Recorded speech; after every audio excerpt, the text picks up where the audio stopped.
Yo, c'est Culture Chronique. J'espère que vous allez bien. Aujourd'hui, on va parler de l'application Google Traduction. Donc je pense que la plupart des personnes connaissent déjà Google Traduction en passant par un navigateur web. Il faut savoir qu'il y a aussi une application Google Traduction et qui offre plus de possibilités. Donc il y a toujours le classique, on tape du texte et ça nous le traduit dans la langue que l'on a choisie. Donc par exemple, je vais taper « Je pars à l'école » et ça me le traduit « I'm going to school ». Jusque-là, pas de problème. Ensuite, on peut faire avec l'écriture manuscrite. Donc on va écrire nous-mêmes avec notre doigt sur le smartphone. Donc je pars à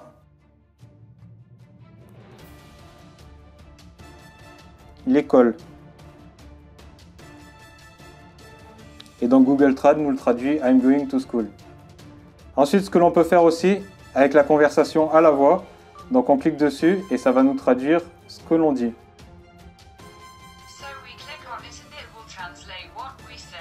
Voilà, tout simplement.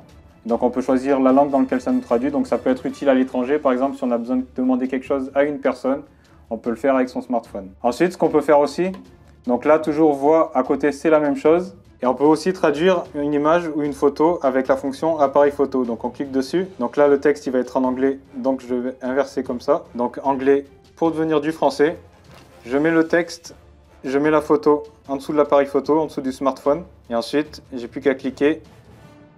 Ça va scanner le texte et ça va le traduire dans la langue que j'ai choisie. Donc là, on va mettre tout sélectionné. Et donc, on a notre traduction. On a le texte original en anglais. Et ensuite, en dessous, on a la traduction de l'image. Voilà, tout simplement. Donc, il y a certaines des fonctionnalités qui n'y sont pas directement en passant par le navigateur web et qui sont fonctionnelles par contre dans l'application. Donc, j'espère que cette vidéo vous aura plu. Si c'est le cas, n'oubliez pas de lâcher un petit pouce bleu, de vous abonner si ce n'est toujours pas fait et de me suivre sur Facebook, Twitter et sur le blog culturechronique.fr. Sur ce, portez-vous bien, passez une bonne journée et à une prochaine pour une prochaine vidéo. Ciao, ciao, ciao!